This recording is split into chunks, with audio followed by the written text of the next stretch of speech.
ಬಿಸಿಲು ಬರೀ ಗದಗ ಅಂದರೆ ಉತ್ತರ ಕರ್ನಾಟಕ ಭಾಗದಲ್ಲಿ ನಿಮಗೆ ಪ್ರತಿ ಬೇಸಿಗೆಯಲ್ಲೂ ಕೂಡ ಸುಡು ಬಿಸಿಲು. ನಾನಲ್ಲಿ ಕಾರ್ಯಕ್ರಮ ಎಲ್ಲ ಮಾಡಕ್ಕೆ ಹೋದಾಗ ಚರ್ಮನೇ ಫುಲ್ ಬ್ಲ್ಯಾಕ್ ಆಗಿ ಹೋಗ್ತಿತ್ತು, ಕಂಪ್ಲೀಟ್ ಆಗಿ ಡಿಗ್ರಿ ಸೆಲ್ಸಿಯಸ್ ಅಂತ ಜಾಸ್ತಿ, ಒಮ್ಮೊಮ್ಮೆ 46 ಹಿಂಗೆಲ್ಲ ಹೋಗ್ಬಿಡುತ್ತೆ. ಬರೀ ಉತ್ತರ ಕರ್ನಾಟಕ ಅಲ್ಲೊಂದು ಕಡೆ ಆದರೆ ಬೆಂಗಳೂರಿನಲ್ಲೂ ಕೂಡ ಇದೇ ಪರಿಸ್ಥಿತಿ ಎದುರಾಗಿರೋದು. ನೀರಿನ ಅಭಾವ ಸೃಷ್ಟಿಯಾಗ್ತಾ ಇದೆ. ಸೊ ಹಾಗಾಗಿ ಈಗಲಿಂದನೇ ಮುನ್ನೆಚ್ಚರಿಕೆ ಕ್ರಮವನ್ನು ವಹಿಸಿದ್ರೆ ಜಿಲ್ಲಾಡಳಿತ ಆಗಿರ್ಬೋದು ಅಥವಾ ಸರ್ಕಾರ ಆಗಿರ್ಬೋದು, ಈ ಬಾರಿ ಕೇಂದ್ರ ಸರ್ಕಾರ ಒಂದು ಹವಾಮಾನ ಇಲಾಖೆಯಿಂದ ಒಂದು ಸ್ಫೋಟಕ ಮಾಹಿತಿ ಬೇರೆ ಹೊರಗೆ ಹಾಕ್ಬಿಟ್ಟಿದೆ. ಈ ಸಲ ನಿಮಗೆ ಎಂದಿನಂತೆ ಅಂದರೆ ಕಾಲಕ್ಕೆ ತಕ್ಕಂತೆ ಏನು ಮಳೆ ಬರಬೇಕಲ್ಲ ಅದು ಬರಲ್ಲ, ಈ ಸಲ ಬರಗಾಲ ಸಂಭವಿಸುತ್ತೆ ಅಂತ ಹೇಳಿರೋದು.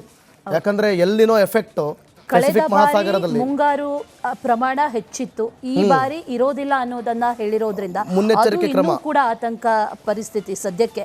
ಹಾಗಾಗಿ ನೀರು ಜಾಗೃತೆಯಾಗಿ ಬಳಕೆ ಮಾಡಬೇಕು. ಅದರ ಜೊತೆಯಲ್ಲಿ ಆದಷ್ಟು ಅಂದರೆ ಈ ಬೇರೆ ಬೇರೆ ರೀತಿಯಲ್ಲಿ ವೆಚ್ಚ ಮಾಡೋದು ಆ ರೀತಿಯಾಗಿ ಬಿಟ್ಟು ನೀರನ್ನ ಬಳಕೆ ಮಾಡೋದ್ರಲ್ಲಿ ಮಿತವಾಗಿ ಬಳಕೆ ಮಾಡೋದನ್ನ ನಾವು ಇವತ್ತಿನಿಂದಲೇ ರೂಢಿಸ್ಕೊಂಡ್ರೆ ಬಹುಶಃ ಮುಂದಿನ ದಿನಗಳಲ್ಲಿ ಇಂಥ ಸಮಸ್ಯೆ ಆಗ್ಲಿಕ್ಕಿಲ್ಲ ಅನ್ನುವಂಥ ವಿಚಾರ. ಬಿಸಿಲು ಬರೀ ಗದಗ ಅಂದರೆ ಉತ್ತರ ಕರ್ನಾಟಕ ಭಾಗದಲ್ಲಿ ನಿಮಗೆ ಪ್ರತಿ ಬೇಸಿಗೆಯಲ್ಲೂ ಕೂಡ ಸುಡು ಬಿಸಿಲು. ನಾನಲ್ಲಿ ಕಾರ್ಯಕ್ರಮ ಎಲ್ಲ ಮಾಡಕ್ಕೆ ಹೋದಾಗ ಚರ್ಮನೇ ಫುಲ್ ಬ್ಲ್ಯಾಕ್ ಆಗಿ ಹೋಗ್ತಿತ್ತು, ಕಂಪ್ಲೀಟ್ ಆಗಿ ಡಿಗ್ರಿ ಸೆಲ್ಸಿಯಸ್ ಅಂತ ಜಾಸ್ತಿ, ಒಮ್ಮೊಮ್ಮೆ 46 ಹಿಂಗೆಲ್ಲ ಹೋಗ್ಬಿಡುತ್ತೆ. ಬರೀ ಉತ್ತರ ಕರ್ನಾಟಕ ಅಲ್ಲೊಂದು ಕಡೆ ಆದರೆ ಬೆಂಗಳೂರಿನಲ್ಲೂ ಕೂಡ ಇದೇ ಪರಿಸ್ಥಿತಿ ಎದುರಾಗಿರೋದು. ನೀರಿನ ಅಭಾವ ಸೃಷ್ಟಿಯಾಗ್ತಾ ಇದೆ. ಸೊ ಹಾಗಾಗಿ ಈಗಲಿಂದನೇ ಮುನ್ನೆಚ್ಚರಿಕೆ ಕ್ರಮವನ್ನು ವಹಿಸಿದ್ರೆ ಜಿಲ್ಲಾಡಳಿತ ಆಗಿರ್ಬೋದು ಅಥವಾ ಸರ್ಕಾರ ಆಗಿರ್ಬೋದು, ಈ ಬಾರಿ ಕೇಂದ್ರ ಸರ್ಕಾರ ಒಂದು ಹವಾಮಾನ ಇಲಾಖೆಯಿಂದ ಒಂದು ಸ್ಫೋಟಕ ಮಾಹಿತಿ ಬೇರೆ ಹೊರಗೆ ಹಾಕ್ಬಿಟ್ಟಿದೆ. ಈ ಸಲ ನಿಮಗೆ ಎಂದಿನಂತೆ ಅಂದರೆ ಕಾಲಕ್ಕೆ ತಕ್ಕಂತೆ ಏನು ಮಳೆ ಬರಬೇಕಲ್ಲ ಅದು ಬರಲ್ಲ, ಈ ಸಲ ಬರಗಾಲ ಸಂಭವಿಸುತ್ತೆ ಅಂತ ಹೇಳಿರೋದು. ಯಾಕಂದ್ರೆ ಎಲ್ಲಿನೋ ಎಫೆಕ್ಟ್ ಪೆಸಿಫಿಕ್ ಮಹಾಸಾಗರದಲ್ಲಿ ಮುಂಗಾರು ಪ್ರಮಾಣ ಹೆಚ್ಚಿತ್ತು, ಈ ಬಾರಿ ಇರೋದಿಲ್ಲ ಅನ್ನೋದನ್ನ ಹೇಳಿರೋದ್ರಿಂದ ಮುನ್ನೆಚ್ಚರಿಕೆ ಕ್ರಮ ಕೂಡ ಆತಂಕ ಪರಿಸ್ಥಿತಿ ಸದ್ಯಕ್ಕೆ. ಹಾಗಾಗಿ ನೀರು ಜಾಗೃತೆಯಾಗಿ ಬಳಕೆ ಮಾಡಬೇಕು. ಅದರ ಜೊತೆಯಲ್ಲಿ ಆದಷ್ಟು ಅಂದರೆ ಈ ಬೇರೆ ಬೇರೆ ರೀತಿಯಲ್ಲಿ ವೆಚ್ಚ ಮಾಡೋದು ಆ ರೀತಿಯಾಗಿ ಬಿಟ್ಟು ನೀರನ್ನ ಬಳಕೆ ಮಾಡೋದ್ರಲ್ಲಿ ಮಿತವಾಗಿ ಬಳಕೆ ಮಾಡೋದನ್ನ ನಾವು ಇವತ್ತಿನಿಂದಲೇ ರೂಢಿಸ್ಕೊಂಡ್ರೆ ಬಹುಶಃ ಮುಂದಿನ ದಿನಗಳಲ್ಲಿ ಇಂಥ ಸಮಸ್ಯೆ ಆಗ್ಲಿಕ್ಕಿಲ್ಲ ಅನ್ನುವಂಥ ವಿಚಾರ. ಬಿಸಿಲು ಬರೀ ಗದಗ ಅಂದರೆ ಉತ್ತರ ಕರ್ನಾಟಕ ಭಾಗದಲ್ಲಿ ನಿಮಗೆ ಪ್ರತಿ ಬೇಸಿಗೆಯಲ್ಲೂ ಕೂಡ ಸುಡು ಬಿಸಿಲು.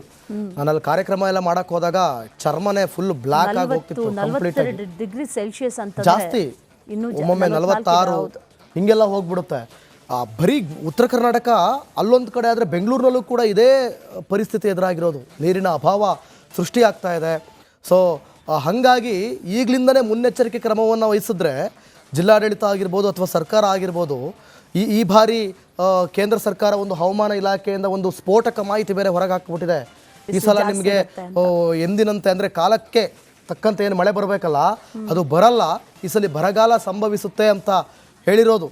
ಯಾಕಂದ್ರೆ ಎಲ್ಲಿನೋ ಎಫೆಕ್ಟ್ ಪೆಸಿಫಿಕ್ ಮಹಾಸಾಗರದಲ್ಲಿ ಮುಂಗಾರು ಪ್ರಮಾಣ ಹೆಚ್ಚಿತ್ತು, ಈ ಬಾರಿ ಇರೋದಿಲ್ಲ ಅನ್ನೋದನ್ನ ಹೇಳಿರೋದ್ರಿಂದ ಮುನ್ನೆಚ್ಚರಿಕೆ ಕ್ರಮ ಕೂಡ ಆತಂಕ ಪರಿಸ್ಥಿತಿ ಸದ್ಯಕ್ಕೆ. ಹಾಗಾಗಿ ನೀರು ಜಾಗೃತೆಯಾಗಿ ಬಳಕೆ ಮಾಡಬೇಕು. ಅದರ ಜೊತೆಯಲ್ಲಿ ಆದಷ್ಟು ಅಂದರೆ ಈ ಬೇರೆ ಬೇರೆ ರೀತಿಯಲ್ಲಿ ವೆಚ್ಚ ಮಾಡೋದು ಆ ರೀತಿಯಾಗಿ ಬಿಟ್ಟು ನೀರನ್ನ ಬಳಕೆ ಮಾಡೋದ್ರಲ್ಲಿ ಮಿತವಾಗಿ ಬಳಕೆ ಮಾಡೋದನ್ನ ನಾವು ಇವತ್ತಿನಿಂದಲೇ ರೂಢಿಸ್ಕೊಂಡ್ರೆ ಬಹುಶಃ ಮುಂದಿನ ದಿನಗಳಲ್ಲಿ ಇಂಥ ಸಮಸ್ಯೆ ಆಗ್ಲಿಕ್ಕಿಲ್ಲ ಅನ್ನುವಂಥ ವಿಚಾರ. ಬಿಸಿಲು ಬರೀ ಗದಗ ಅಂದರೆ ಉತ್ತರ ಕರ್ನಾಟಕ ಭಾಗದಲ್ಲಿ ನಿಮಗೆ ಪ್ರತಿ ಬೇಸಿಗೆಯಲ್ಲೂ ಕೂಡ ಸುಡು ಬಿಸಿಲು. ನಾನಲ್ಲಿ ಕಾರ್ಯಕ್ರಮ ಎಲ್ಲ ಮಾಡಕ್ಕೆ ಹೋದಾಗ ಚರ್ಮನೇ ಫುಲ್ ಬ್ಲ್ಯಾಕ್ ಆಗಿ ಹೋಗ್ತಿತ್ತು, ಕಂಪ್ಲೀಟ್ ಆಗಿ ಡಿಗ್ರಿ ಸೆಲ್ಸಿಯಸ್ ಅಂತ ಜಾಸ್ತಿ, ಒಮ್ಮೊಮ್ಮೆ 46 ಹಿಂಗೆಲ್ಲ ಹೋಗ್ಬಿಡುತ್ತೆ. ಬರೀ ಉತ್ತರ ಕರ್ನಾಟಕ ಅಲ್ಲೊಂದು ಕಡೆ ಆದರೆ ಬೆಂಗಳೂರಿನಲ್ಲೂ ಕೂಡ ಇದೇ ಪರಿಸ್ಥಿತಿ ಎದುರಾಗಿರೋದು. ನೀರಿನ ಅಭಾವ ಸೃಷ್ಟಿಯಾಗ್ತಾ ಇದೆ. ಸೊ ಹಾಗಾಗಿ ಈಗಲಿಂದನೇ ಮುನ್ನೆಚ್ಚರಿಕೆ ಕ್ರಮವನ್ನು ವಹಿಸಿದ್ರೆ ಜಿಲ್ಲಾಡಳಿತ ಆಗಿರ್ಬೋದು ಅಥವಾ ಸರ್ಕಾರ ಆಗಿರ್ಬೋದು, ಈ ಬಾರಿ ಕೇಂದ್ರ ಸರ್ಕಾರ ಒಂದು ಹವಾಮಾನ ಇಲಾಖೆಯಿಂದ ಒಂದು ಸ್ಫೋಟಕ ಮಾಹಿತಿ ಬೇರೆ ಹೊರಗೆ ಹಾಕ್ಬಿಟ್ಟಿದೆ. ಈ ಸಲ ನಿಮಗೆ ಎಂದಿನಂತೆ ಅಂದರೆ ಕಾಲಕ್ಕೆ ತಕ್ಕಂತೆ ಏನು ಮಳೆ ಬರಬೇಕಲ್ಲ ಅದು ಬರಲ್ಲ, ಈ ಸಲ ಬರಗಾಲ ಸಂಭವಿಸುತ್ತೆ ಅಂತ ಹೇಳಿರೋದು. ಯಾಕಂದ್ರೆ ಎಲ್ಲಿನೋ ಎಫೆಕ್ಟ್ ಪೆಸಿಫಿಕ್ ಮಹಾಸಾಗರದಲ್ಲಿ ಮುಂಗಾರು ಪ್ರಮಾಣ ಹೆಚ್ಚಿತ್ತು, ಈ ಬಾರಿ ಇರೋದಿಲ್ಲ ಅನ್ನೋದನ್ನ ಹೇಳಿರೋದ್ರಿಂದ ಮುನ್ನೆಚ್ಚರಿಕೆ ಕ್ರಮ ಕೂಡ ಆತಂಕ ಪರಿಸ್ಥಿತಿ ಸದ್ಯಕ್ಕೆ. ಹಾಗಾಗಿ ನೀರು ಜಾಗೃತೆಯಾಗಿ ಬಳಕೆ ಮಾಡಬೇಕು. ಅದರ ಜೊತೆಯಲ್ಲಿ ಆದಷ್ಟು ಅಂದರೆ ಈ ಬೇರೆ ಬೇರೆ ರೀತಿಯಲ್ಲಿ ವೆಚ್ಚ ಮಾಡೋದು ಆ ರೀತಿಯಾಗಿ ಬಿಟ್ಟು ನೀರನ್ನು ಬಳಕೆ ಮಾಡೋದ್ರಲ್ಲಿ ಮಿತವಾಗಿ ಬಳಕೆ ಮಾಡೋದನ್ನು ನಾವು ಇವತ್ತಿನಿಂದಲೇ ರೂಢಿಸ್ಕೊಂಡ್ರೆ ಬಹುಶಃ ಮುಂದಿನ ದಿನಗಳಲ್ಲಿ ಇಂಥ ಸಮಸ್ಯೆ ಆಗ್ಲಿಕ್ಕಿಲ್ಲ ಅನ್ನುವಂಥ ವಿಚಾರ. ಬಿಸಿಲು ಬರೀ ಗದಗ ಅಂದ್ರೆ ಉತ್ತರ ಕರ್ನಾಟಕ ಭಾಗದಲ್ಲಿ ನಿಮಗೆ ಪ್ರತಿ ಬೇಸಿಗೆಯಲ್ಲೂ ಕೂಡ ಸುಡು ಬಿಸಿಲು. ನಾನಲ್ಲಿ ಕಾರ್ಯಕ್ರಮ ಎಲ್ಲ ಮಾಡಕ್ ಹೋದಾಗ ಚರ್ಮನೆ ಫುಲ್ ಬ್ಲಾಕ್ ಆಗಿ ಹೋಗ್ತಿತ್ತು, ಕಂಪ್ಲೀಟ್ ಆಗಿ ಡಿಗ್ರಿ ಸೆಲ್ಸಿಯಸ್ ಅಂತ ಜಾಸ್ತಿ, ಒಮ್ಮೊಮ್ಮೆ 46 ಹಿಂಗೆಲ್ಲ ಹೋಗ್ಬಿಡುತ್ತೆ. ಬರೀ ಉತ್ತರ ಕರ್ನಾಟಕ ಅಲ್ಲೊಂದು ಕಡೆ ಆದರೆ ಬೆಂಗಳೂರಿನಲ್ಲೂ ಕೂಡ ಇದೇ ಪರಿಸ್ಥಿತಿ ಎದುರಾಗಿರೋದು. ನೀರಿನ ಅಭಾವ ಸೃಷ್ಟಿಯಾಗ್ತಾ ಇದೆ. ಸೊ ಹಾಗಾಗಿ ಈಗಲಿಂದನೇ ಮುನ್ನೆಚ್ಚರಿಕೆ ಕ್ರಮವನ್ನು ವಹಿಸಿದ್ರೆ ಜಿಲ್ಲಾಡಳಿತ ಆಗಿರ್ಬೋದು ಅಥವಾ ಸರ್ಕಾರ ಆಗಿರ್ಬೋದು, ಈ ಬಾರಿ ಕೇಂದ್ರ ಸರ್ಕಾರ ಒಂದು ಹವಾಮಾನ ಇಲಾಖೆಯಿಂದ ಒಂದು ಸ್ಫೋಟಕ ಮಾಹಿತಿ ಬೇರೆ ಹೊರಗೆ ಹಾಕ್ಬಿಟ್ಟಿದೆ. ಈ ಸಲ ನಿಮಗೆ ಎಂದಿನಂತೆ ಅಂದರೆ ಕಾಲಕ್ಕೆ ತಕ್ಕಂತೆ ಏನು ಮಳೆ ಬರಬೇಕಲ್ಲ ಅದು ಬರಲ್ಲ, ಈ ಸಲ ಬರಗಾಲ ಸಂಭವಿಸುತ್ತೆ ಅಂತ ಹೇಳಿರೋದು. ಯಾಕಂದ್ರೆ ಎಲ್ಲಿನೋ ಎಫೆಕ್ಟ್ ಪೆಸಿಫಿಕ್ ಮಹಾಸಾಗರದಲ್ಲಿ ಮುಂಗಾರು ಪ್ರಮಾಣ ಹೆಚ್ಚಿತ್ತು, ಈ ಬಾರಿ ಇರೋದಿಲ್ಲ ಅನ್ನೋದನ್ನ ಹೇಳಿರೋದ್ರಿಂದ ಮುನ್ನೆಚ್ಚರಿಕೆ ಕ್ರಮ ಕೂಡ ಆತಂಕ ಪರಿಸ್ಥಿತಿ ಸದ್ಯಕ್ಕೆ. ಹಾಗಾಗಿ ನೀರು ಜಾಗೃತೆಯಾಗಿ ಬಳಕೆ ಮಾಡಬೇಕು. ಅದರ ಜೊತೆಯಲ್ಲಿ ಆದಷ್ಟು ಅಂದರೆ ಈ ಬೇರೆ ಬೇರೆ ರೀತಿಯಲ್ಲಿ ವೆಚ್ಚ ಮಾಡೋದು ಆ ರೀತಿಯಾಗಿ ಬಿಟ್ಟು ನೀರನ್ನು ಬಳಕೆ ಮಾಡೋದ್ರಲ್ಲಿ ಮಿತವಾಗಿ ಬಳಕೆ ಮಾಡೋದನ್ನು ನಾವು ಇವತ್ತಿನಿಂದಲೇ ರೂಢಿಸ್ಕೊಂಡ್ರೆ ಬಹುಶಃ ಮುಂದಿನ ದಿನಗಳಲ್ಲಿ ಇಂಥ ಸಮಸ್ಯೆ ಆಗ್ಲಿಕ್ಕಿಲ್ಲ ಅನ್ನುವಂಥ ವಿಚಾರ. ಬಿಸಿಲು ಬರೀ ಗದಗ ಅಂದ್ರೆ ಉತ್ತರ ಕರ್ನಾಟಕ ಭಾಗದಲ್ಲಿ ನಿಮಗೆ ಪ್ರತಿ ಬೇಸಿಗೆಯಲ್ಲೂ ಕೂಡ ಸುಡು ಬಿಸಿಲು. ನಾನಲ್ಲಿ ಕಾರ್ಯಕ್ರಮ ಎಲ್ಲ ಮಾಡಕ್ ಹೋದಾಗ ಚರ್ಮನೆ ಫುಲ್ ಬ್ಲಾಕ್ ಆಗಿ ಹೋಗ್ತಿತ್ತು, ಕಂಪ್ಲೀಟ್ ಆಗಿ ಡಿಗ್ರಿ ಸೆಲ್ಸಿಯಸ್ ಅಂತ ಜಾಸ್ತಿ, ಒಮ್ಮೊಮ್ಮೆ 46 ಹಿಂಗೆಲ್ಲ ಹೋಗ್ಬಿಡುತ್ತೆ. ಬರೀ ಉತ್ತರ ಕರ್ನಾಟಕ ಅಲ್ಲೊಂದು ಕಡೆ ಆದರೆ ಬೆಂಗಳೂರಿನಲ್ಲೂ ಕೂಡ ಇದೇ ಪರಿಸ್ಥಿತಿ ಎದುರಾಗಿರೋದು. ನೀರಿನ ಅಭಾವ ಸೃಷ್ಟಿಯಾಗ್ತಾ ಇದೆ. ಸೊ ಹಾಗಾಗಿ ಈಗಲಿಂದನೇ ಮುನ್ನೆಚ್ಚರಿಕೆ ಕ್ರಮವನ್ನು ವಹಿಸಿದ್ರೆ ಜಿಲ್ಲಾಡಳಿತ ಆಗಿರ್ಬೋದು ಅಥವಾ ಸರ್ಕಾರ ಆಗಿರ್ಬೋದು, ಈ ಬಾರಿ ಕೇಂದ್ರ ಸರ್ಕಾರ ಒಂದು ಹವಾಮಾನ ಇಲಾಖೆಯಿಂದ ಒಂದು ಸ್ಫೋಟಕ ಮಾಹಿತಿ ಬೇರೆ ಹೊರಗೆ ಹಾಕ್ಬಿಟ್ಟಿದೆ.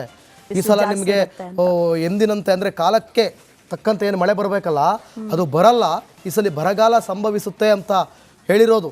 ಯಾಕಂದ್ರೆ ಎಲ್ಲಿನೋ ಎಫೆಕ್ಟ್ ಪೆಸಿಫಿಕ್ ಮಹಾಸಾಗರದಲ್ಲಿ ಮುಂಗಾರು ಪ್ರಮಾಣ ಹೆಚ್ಚಿತ್ತು, ಈ ಬಾರಿ ಇರೋದಿಲ್ಲ ಅನ್ನೋದನ್ನ ಹೇಳಿರೋದ್ರಿಂದ ಮುನ್ನೆಚ್ಚರಿಕೆ ಕ್ರಮ ಕೂಡ ಆತಂಕ ಪರಿಸ್ಥಿತಿ ಸದ್ಯಕ್ಕೆ.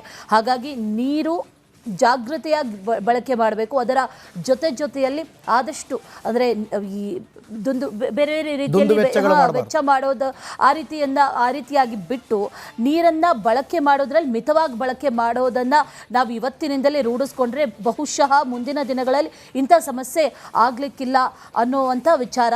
ಬಿಸಿಲು ಬರೀ ಗದಗ ಅಂದ್ರೆ ಉತ್ತರ ಕರ್ನಾಟಕ ಭಾಗದಲ್ಲಿ ನಿಮಗೆ ಪ್ರತಿ ಬೇಸಿಗೆಯಲ್ಲೂ ಕೂಡ ಸುಡು ಬಿಸಿಲು.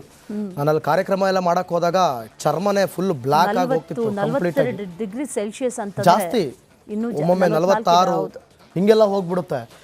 ಬರೀ ಉತ್ತರ ಕರ್ನಾಟಕ ಅಲ್ಲೊಂದು ಕಡೆ ಆದರೆ ಬೆಂಗಳೂರಿನಲ್ಲೂ ಕೂಡ ಇದೇ ಪರಿಸ್ಥಿತಿ ಎದುರಾಗಿರೋದು. ನೀರಿನ ಅಭಾವ ಸೃಷ್ಟಿಯಾಗ್ತಾ ಇದೆ.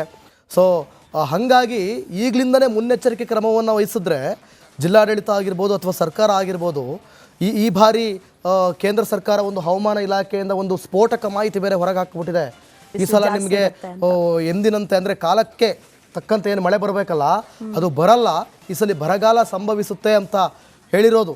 ಯಾಕಂದ್ರೆ ಎಲ್ಲಿನೋ ಎಫೆಕ್ಟ್ ಪೆಸಿಫಿಕ್ ಮಹಾಸಾಗರದಲ್ಲಿ ಮುಂಗಾರು ಪ್ರಮಾಣ ಹೆಚ್ಚಿತ್ತು, ಈ ಬಾರಿ ಇರೋದಿಲ್ಲ ಅನ್ನೋದನ್ನ ಹೇಳಿರೋದ್ರಿಂದ ಮುನ್ನೆಚ್ಚರಿಕೆ ಕ್ರಮ ಕೂಡ ಆತಂಕ ಪರಿಸ್ಥಿತಿ ಸದ್ಯಕ್ಕೆ.